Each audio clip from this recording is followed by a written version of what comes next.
Welcome back to the Dispatch Podcast, the official podcast of Battle Franklin Trust. I'm your host, Joseph Ricci, and this is, we're entering into a new phase. If you've noticed, we've been on a hiatus for the better part of the fall and a little bit of the summer. You can blame that on me. You can also blame that on the fact that the Battle of Franklin Trust has been incredibly busy over the last few months. And so when was there time to record episodes? In the wee small hours of the morning and the late hours of the evening, there was no time in between. So naturally, the podcast kind of fell off a little bit in terms of what we could do, how we had the time to do it. And there also has been a matter of rebranding. Now, naturally, we were 10 and 20, and then we were the Dispatch. So now you're thinking, oh my gosh, how can they come up with something else? Well, the best thing in the world is constant evolution and change. It's what makes all of this possible. We'll have two very new features to the podcast. So what you're going to have, what this episode is called Tour Guide Talk. Bill Clark and David Stumfel will be joining the Dispatch team to create some content here for you, have discussions just about stuff that we talk about all the time as guides, what it is, what it's like to sit here and talk about people that we haven't had a voice for 150 years. And then at the same time, we're going to have another series of podcasts coming out called Chalkboard History, of which you'll find the video component to on our YouTube channel, Battle Franklin Trust, there on YouTube.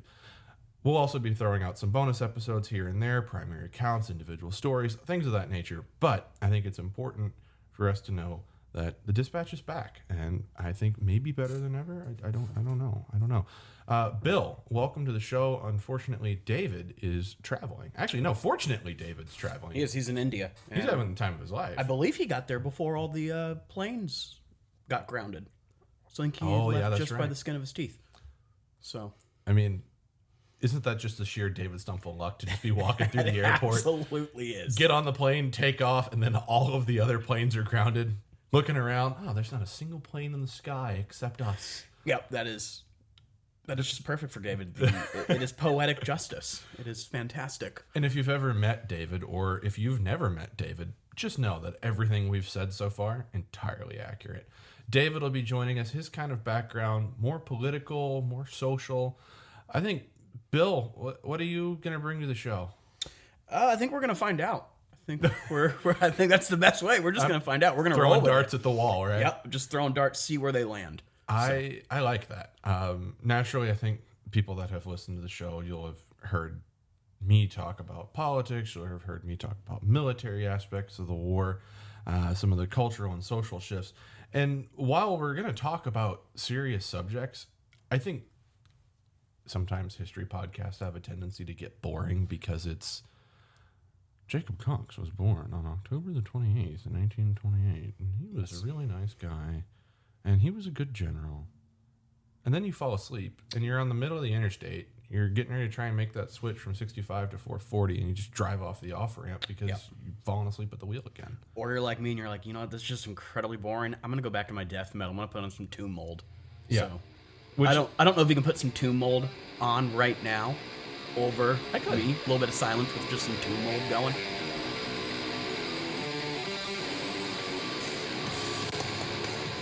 Sure. Just so people know a little bit about my personality. We'll have to find a clean version. Radio appropriate. So, Bill, you've been at the Battle of Franklin Trust, what, for?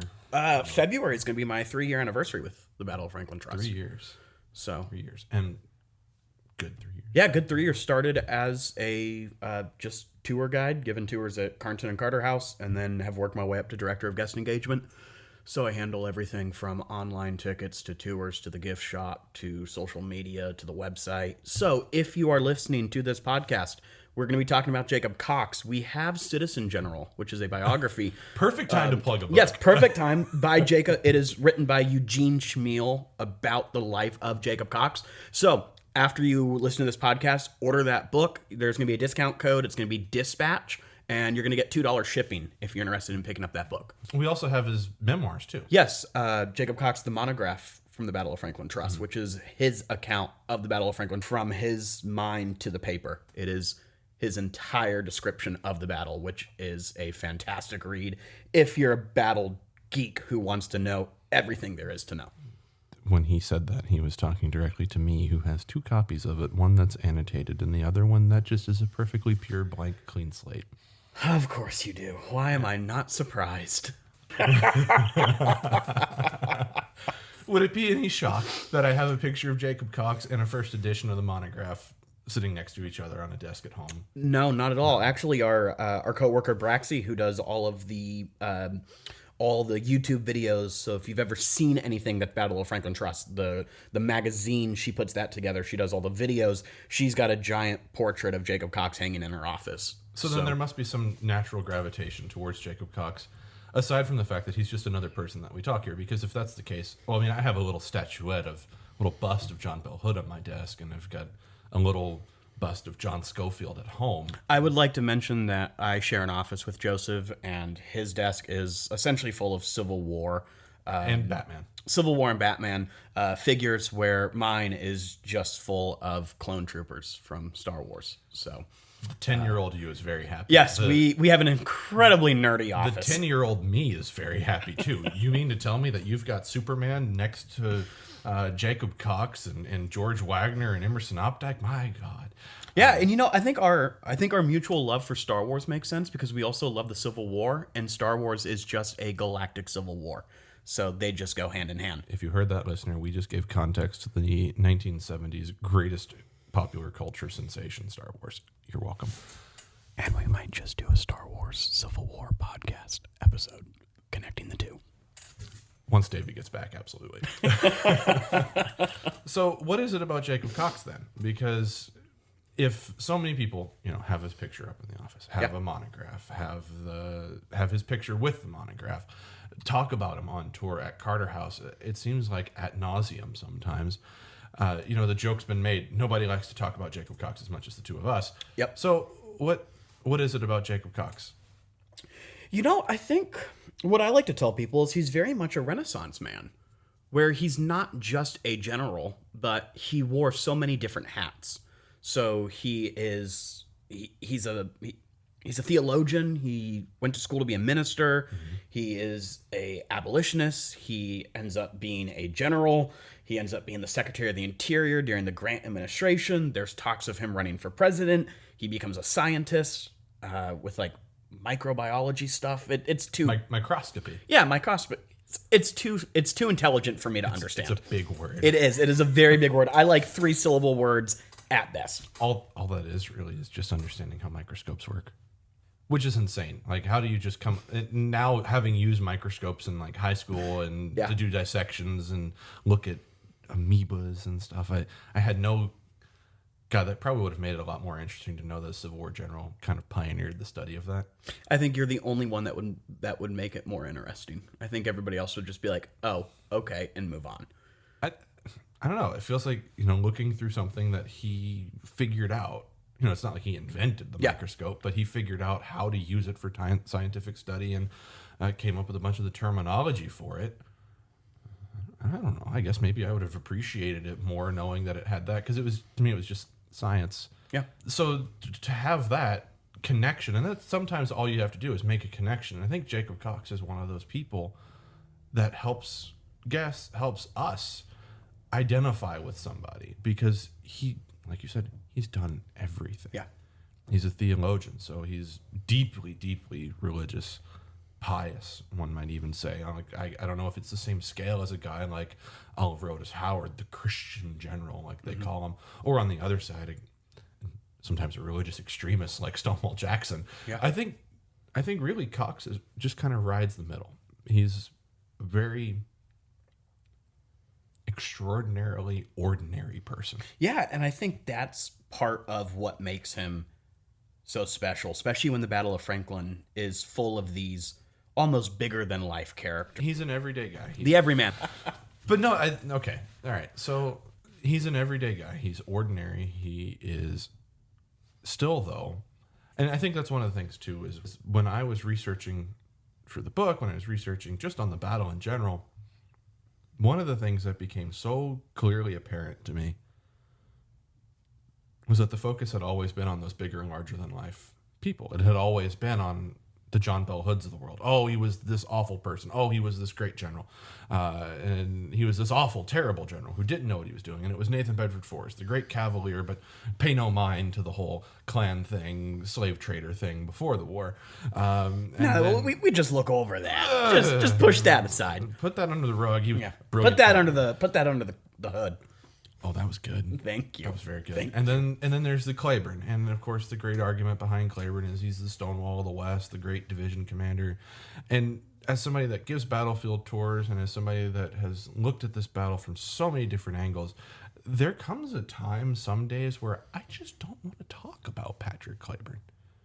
Because I'm nodding along in agreement because I get it. We get it. We get it. He should have commanded the army. Well, no, he shouldn't have. But what about this fact? Because people always like to say, well, John Bell Hood didn't stand a chance. He slaughtered his army. But what if John Schofield and Jacob Cox and David Stanley and Nathan Kimball and George Wagner were just good enough to beat the Army of Tennessee here at Franklin? Mm-hmm. And they were not the bigger than life men. I think they're not the Justice League. Outside of our circle, you're not going to talk about John Schofield. Yeah. He's a real unknown. Super giant nerds might go, oh, yeah, John Schofield, he picks Hawaii in 1876 as the Pacific outpost. But nobody talks about him as a great general of the Civil War. Yeah, because that you may talk about Nathan Kimball maybe as a joke to say he's the only Union general to beat Jackson and Lee in the Eastern Theater and then beat everybody else out here. But do you really get into the weeds and talk about a guy like Jacob Cox all that often? No. And I think another one of the cool things about Jacob Cox, especially for me, because I like to really connect visitors to our site. It's like when you find out someone's from Mississippi, you can connect them to, let's say, Walthall. Yeah. Cool. I had to nod along to make sure I was right. Walthall is from Mississippi. Perfect. Right? Got that. Nailed it. Or any of the Mississippians that are buried in the cemetery. 424 of them. Yep. Largest section in the whole cemetery. There's a way to connect it, but Jacob Cox is great for that too. Yeah, because we get a lot of international travelers, and a lot of them are from our neighbors up north, being Canada, and they come and they don't expect the United States' top hat. What? The top hat of the United States. Oh, I get what you mean now. I thought you were saying America's the top hat. I was like, no, Canada's above us. No, I do know geography. Okay, I'm glad. I had one lady from England who yelled at me and asked if I'd ever looked at a map. So I don't think I know geography. The answer was no. No, I have not. I have not. But we see a lot of Canadian visitation, and it's fun to connect them with a Civil War soldier who's in the Battle of Franklin, who we talk about all the time, and that is Jacob Cox, because he is born in Montreal, Canada. So there is a very small connection. He doesn't spend much time there. His parents are fur traders, I believe. But they're Americans. They just happen to be in Canada while he's born. So I guess he has dual citizenship before it was cool. The OG dual citizen. But then that also comes up with, there's some debate when he does end up later in life. There's talks of him running for president. It's, what do we do? He's born in Canada. How does this fit in with that? Is he naturalized? Is he not a citizen? Is he a citizen? How do you work around it? And I think today you would look at it and go, well, he was in the army, and so that automatically made him a citizen. That's at least today's policy. Come to the United States, you join the military, citizenship. Yeah. I think in, is it 72? I'm not going to pretend like I know. So it would be Grant's second term. He wins in 68. So 72. Okay. When they proposed to run Cox, they're like, well, we can't figure it out, so let's find somebody else. Yeah, and I think it is also interesting that he runs as a liberal Republican, because during Andrew Johnson's administration, Cox kind of falls in line with a lot of Johnson's Reconstruction views, which is interesting because he is an abolitionist, but he doesn't believe in black suffrage in the South, but he does believe in it in Ohio. So you see how he's a complicated character. So he's complex. He does everything. So a little bit about him before the war. He's born in 28. Yep, October of 28. And then he goes to school for becoming a minister. He goes to a seminary, we presume, right? And then he becomes a professor, then he's a theologian, and then an abolitionist, and then he's a congressman from Ohio. In the State House he's in the State House. Right. So then the war comes along, 1861, secession comes in 60, and the nation's beginning to fracture. Lincoln puts out the call for volunteers. I've always thought that the title of Gene's book, Citizen General, is so great because Jacob Cox is the perfect volunteer soldier. Yes. And there's so many. And that's one of the things that, what's the great strength of the Union war effort throughout is this consistency of leadership. Yeah, I know. In the beginning, you try a guy like Irvin McDowell at Bull Run, it doesn't work. It takes you a while to get your feet. You find a guy like Meade. You find a guy like Grant. You find a guy like Sherman. They're all academy grads. But then there's the volunteer officer corps that really emerges, and you get guys like Nathan Bedford Forrest. No, John Blackjack Logan. John Logan is a politician. He's a newspaper man. He becomes one of the best generals in the entire American Civil War. Then you have other citizen generals, guys like Benjamin Butler, who kind of a spotty reputation. But what about a guy like Jacob Cox, who commissions into the Army as a volunteer soldier, he rises all the way through the ranks. He's a major general by the end of 1862 at Antietam, and then because there's a surplus of major generals in the Army, they go, well, Jacob Cox, it's been nice.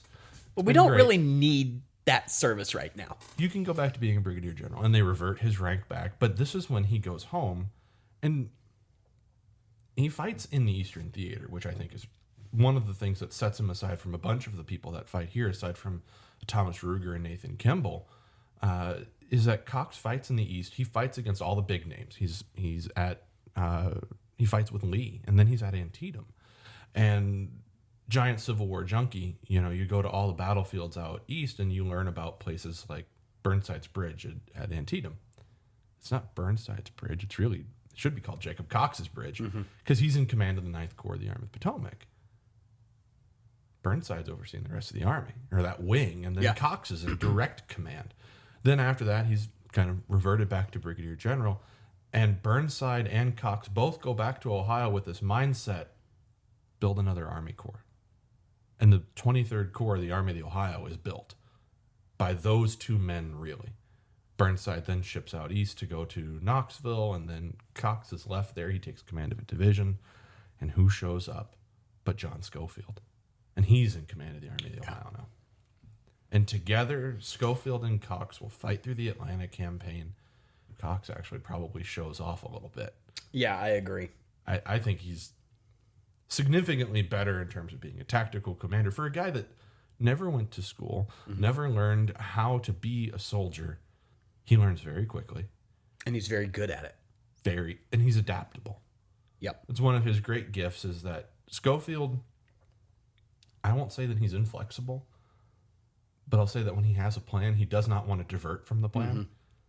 Cox is very good at being on the fly, saying, okay, the flank of the Confederate Army is right there. If I just swing my division around, I'll be on their flank. Yeah. Schofield calculated risk assessment we would think of today. Not Jacob Cox.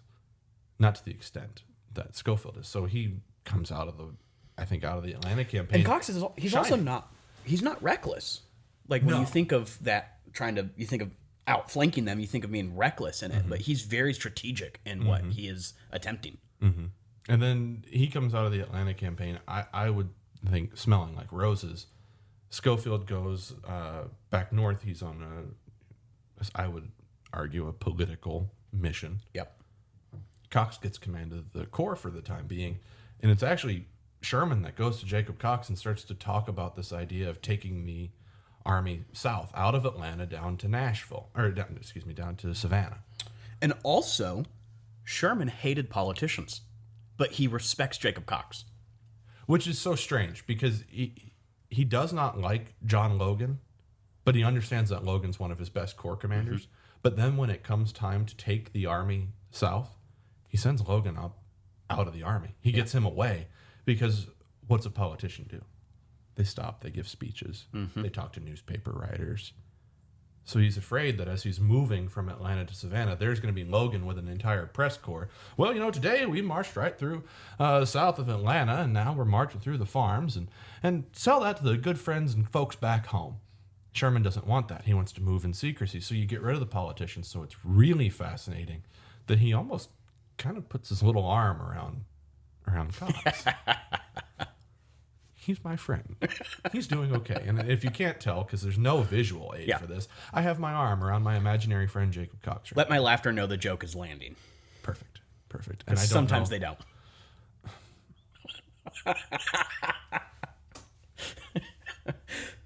You're not wrong. Okay. So Sherman talks to Cox about taking the troops down to the south, and Cox is advocating, let the 23rd Corps go south. Let the 23rd Corps go south. Let us fight. Let us go with you. And then Schofield shows back up. He takes command again. And maybe it's Sherman's dislike of Schofield, if there is any animosity there. Or maybe it's Schofield saying, I think the better mission, the better assignment would be for us to go to Nashville. Schofield takes the 23rd Corps north. And then this is where Jacob Cox, I think, cements himself as a soldier. Yep. This is where his legacy is born. Tennessee campaign. Yep. Certainly. So they start moving, the 23rd Corps starts to move north, and they're given the assignment, essentially. Sherman is going to send General George Thomas to Nashville. Thomas is going to start to fortify Nashville. But to delay the advance of the Confederate Army under John Bell Hood. And real quick, just to talk about Nashville's importance, and a lot of people don't realize this, because today, when you visit Nashville, it's not a Civil War site. It's Broadway. It's Broadway. It's bars. It smells like vomit. It smells like human functions have been. Yes, it just smells. Let's say it smells bad. And you're from New Orleans. You know Bourbon Street. Oh yeah, it smells worse. Yeah, so there we go. Somehow it smells worse than Bourbon Street. Yeah, and a lot of people don't realize Nashville was one of the largest and most fortified southern cities, and really. I think it's only second to Washington. D.C. It is incredibly important. It's a medical city. It is manufacturing. Right there on the Cumberland River. It's got cannon foundries. It's got sword manufacturers. It's got arms and equipment stockpiled there. Because if you're going to bring equipment to the armies of the federal armies in the West, it has to come through Nashville or through Chattanooga. Well, Hood's naturally not going to attack Chattanooga because it's already been attempted. Been there, done that, got the T-shirt twice. Not going to do it again. Yep. It's the old George Bush quote. Fool me once, shame on you. Fool me twice, shame on the other guy. Well, you can't get fooled again. Yep. That's the philosophy behind attacking Chattanooga now is no. We'll go to Nashville. And Nashville, like you said, is so incredibly important. And it falls in February of 1962. So for first Confederate capital to fall. For most of the war, it's federally occupied. And for the Confederates to get Nashville be a huge morale boost. Yeah. If the pendulum was all the way on the left, it swings it back to the right. Yeah. And so Hood starts moving north, and the only thing really standing between him and, let's call it 8,000 men in Nashville and his 33,000 man army are 28,000. And we're both bad at math. And 30,000 against 8. Not great. Not great odds. Yeah. 28,000 men of the 23rd Corps of the Army of the Ohio and the 4th Corps of the Army of the Cumberland are sent to slow down Hood's advance on Nashville. Who takes command of those two combined corps but Schofield, which means that Cox now kind of has the pseudo command of the 23rd Corps again. So not only is he a division commander, he's also got to balance the other two divisions of the Corps. They march into Tennessee, and then they'll collide at Pulaski. That's where Schofield sets up this, I think it's a really great position, having walked the ground myself, right there along the Pigeon Rouge Creek. It's this beautiful, flat, open land, and all Schofield's doing is waiting. He's looking. Feeling the situation. Then Hood starts moving. They both start to run towards Columbia. And who's the first federal soldiers to arrive in Columbia but Jacob Cox's corps? They show up. They fortify. Forrest hits them. Throws back Forrest, which I think is always great to mention that. Nathan Bedford Forrest in this campaign, for all the people that run around, oh, he's so great. Oh, he's so fabulous. Yeah, well, not during the Tennessee campaign. Yeah, and I think during the Tennessee campaign, not to go on a Forrest bunny trail, but whenever that name comes up, I always have this conversation with people. He's been bounced around the state of Tennessee like a ping pong ball, back and forth and back and forth. For a month. He is just exhausted. He's sick. His men are tired. And then they come off of this West Tennessee campaign. And on November the 14th, he gets orders, well, you've got to go to the Army of Tennessee now. What? Panting. Yep. Panting begins. And then he's back on campaign again. And he's the one that Schofield's feeling for. Mm-hmm. And as Forrest is kind of moving east and west across the bottom portion of the state, then Schofield moves to Columbia. And now it's this collision course to Columbia. Forrest gets there. Cox throws him back. And then it's this kind of campaign back and forth. And then as John Schofield is carrying out the escape at Spring Hill on the 29th, it's Thomas Ruger's lead division of the 23rd Corps that goes. But then it's Jacob Cox right behind. I would love to know what is going through Ruger's mind. Are you sure? They're very close. Yeah, he's like, you want me to do what? Yeah, I don't think that there's... I think there's a hesitation, certainly. But then they start moving. They get right by. And then the morning comes, Franklin is And that's one of the things impassable. that people don't understand is how did the Federal Army move past the Confederates in Spring Hill? We can do an entire episode on Spring Hill. We can, and you should also go to Rippavilla and learn all about it, because you can stand in the field where William Bate is encamped, and you can see the road.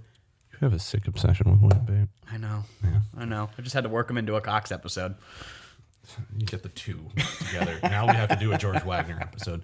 So the Federal Army gets to Franklin, can't get across the Harpeth River, starts to set up their bridges, starts to get things ready.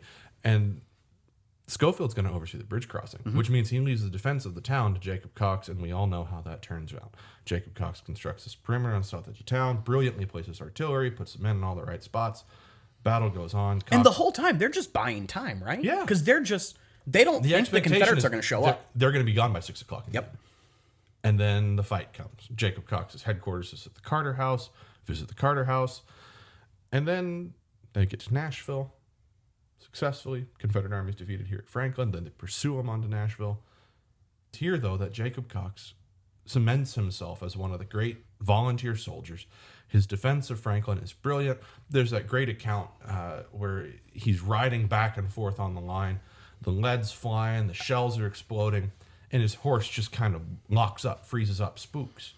He jumps off the horse, grabs it by the reins, pets its nose, and walks along the entire line with the horse in tow. Gets back on the horse and rides back over to the other side of the line.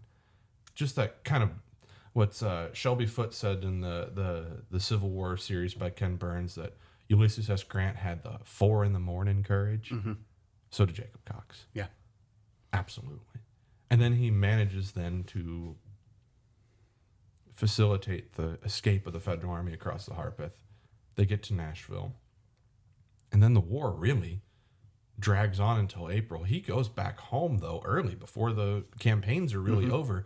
His 23rd Corps, with Schofield and everybody, goes out east towards North Carolina. They'll fight there. But Jacob Cox just got elected governor in the state of Ohio. Yep. So he goes back home. And the war ends. And I think there's so many great pictures. One of my favorite pictures that I've ever seen of Jacob Cox, he's in his full uniform at the end of the war, and he's wearing a black mourning band. President Lincoln had just been killed.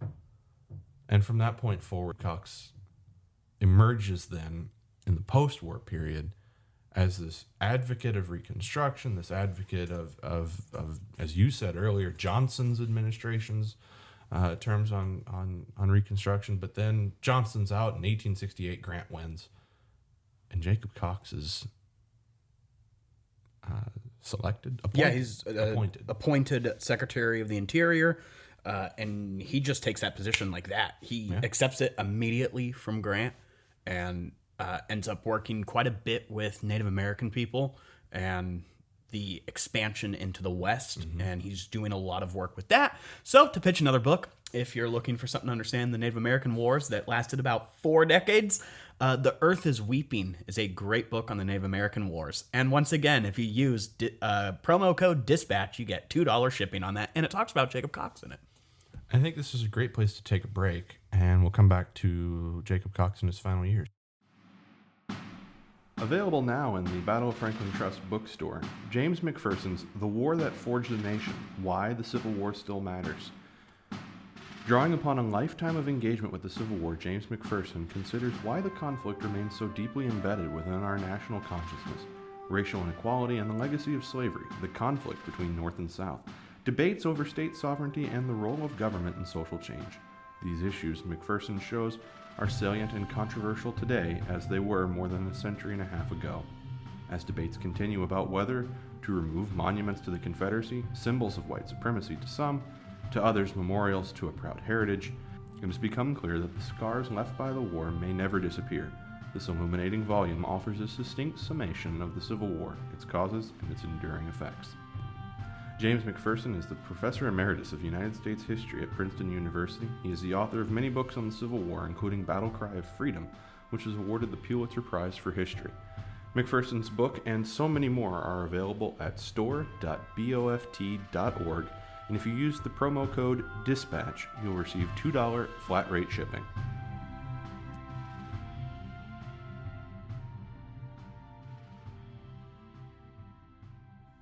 Perfect. Back to Jacob Cox. Back to Jacob Cox. What else is there to say about Jacob Cox then? Because we've seen him through the war. He's the Secretary of the Interior. Of course, he resigns that position, and then he's nominated, or he's in the process of being nominated to run against Grant. We've talked about how he kind of gets axed from that. Yep. Then he goes back, becomes the is it the president, or he's the chancellor, or whatever they call him at Oberlin College? President. There's several different universities that wanted him as president, but he does end up going back to Oberlin, which is kind of where he went to school. So I think there's a part of him that's like, yeah, this is my old stomping grounds in a way. And Oberlin, before the wars, is this kind of abolitionist mecca. Yes. Black and white students together, and then at the same time, it's one of the first abolitionist-centric schools in the entire country. And then he's there, he comes back after the war, becomes the president there. I think that's where he really does some of his, I don't know if we could call it his best work, but it's there that he kind of transitions out of the role of soldier and statesman to somebody that I think is recognizing his own mortality. Yep. And that's when he starts to write. That's when he becomes a scientist. That's when he gets really into... And we don't mean he just starts to write. He becomes a Civil War historian. Yeah. Like, in some of his books, the March to the Sea, the Franklin, or the Atlanta-Nashville campaign. What's the name of the book? The March to the Sea. March to the Sea. That's his history of the Atlanta campaign. Yeah, which is still a credible source today. Yeah. He even writes one just on Atlanta itself, the Atlanta campaign. So he's got one book on that. He's got a March to the Sea, the story of the Savannah and Nashville campaign. He's got his own 2 volumes of memoirs that he writes. Yep. And I think one of my favorite kind of bonus Jacob Cox stories is post-war. He's meeting with some of his old commanders, and I think it's Jack Casement he's meeting with. Mm-hmm. And during it, Casement always liked to cuss around Jacob Cox because it made him blush and uncomfortable because Cox was such a teetotaler. Or is that teetotaler? That just means he didn't drink. He's just super pious. Yeah, super pious. There we go. He's just extremely pious, and Jack Casement just had fun with it. So... kind of feels like me around some of their stuff. Yes, exactly. Which is another moment where Jacob Cox is super relatable. Yeah. Or where at least people around him are super relatable. But then you've got that kind of post-war, I guess, recognition that he had been part of something that was so monumental, something that was so important. Why not record a history of it? And then he leaves us in 1897 with one of, I think, the greatest gifts that he could give to a historian, which is an incredibly thoroughly researched account of the battle. Mm-hmm. It's not just his opinions. When you said he talked with his other commanders, he was getting their reports, he was getting their personal statements, he was talking to individual soldiers, getting their accounts, talking to friends, talking to even his adversaries to get their opinions on what happened. And then he writes it all out and gives you this incredible primary source that is also still, I think it's one of the best research accounts of the battle that exist. Yes, easily. Bar none. And then he dies in 1900. And after all of this, he's accomplished... And I don't even think there's a Jacob Cox monument. No.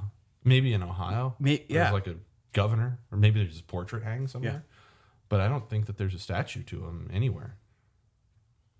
Something for a listener to go out and find and show us how we're wrong. Yes, if you find one, send an email to joseph@boff.org and just say you were wrong. I hear I'm wrong all the time. It doesn't even hurt anymore. I get told no a lot. It's all good. Well, Bill, I think this has been a pretty well-rounded discussion of Jacob Cox. And one of the things, I guess maybe the closing remarks on Jacob Cox, why isn't a guy like him remembered? I think it's simply the same reason we're both drawn to him.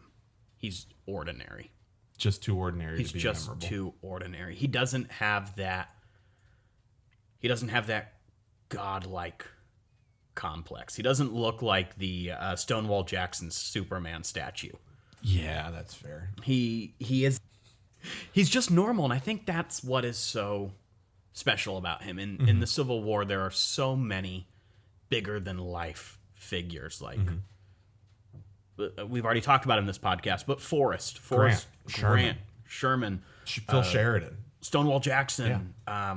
all the big names, everybody that you've heard of, everybody that you've seen a statue of before. But then there's the ordinary men that fought. There's the ordinary men that struggled, that suffered, and that did incredibly amazing things and have, through, I think, the distortion of memory, been forgotten. Yep. Wouldn't be an episode if I didn't say memory at least once. We did have an entire memory section for Joseph at one point in the gift shop. So just the reminder for the Jacob Cox books, we've got Citizen General by Gene Schmiel. We've got his memoirs. We've also got his 1897 monograph. All of those are available through the Battle of Franklin Trust website, through our online store, which is store.boff.org. Bill will be the man that receives all of your purchases. And if you use the discount code DISPATCH, you'll get $2 off on shipping, which, how can you beat the deal? Not $2 off. $2 shipping, even better. Oh, I misunderstood. So you get $2 Flat shipping. $2 That's shipping. It. Okay. Yep. You see, this is the problem with not talking these things through beforehand, is I sound like an idiot now. Or I sound like an idiot because maybe I'm just making it up on the fly. So who knows?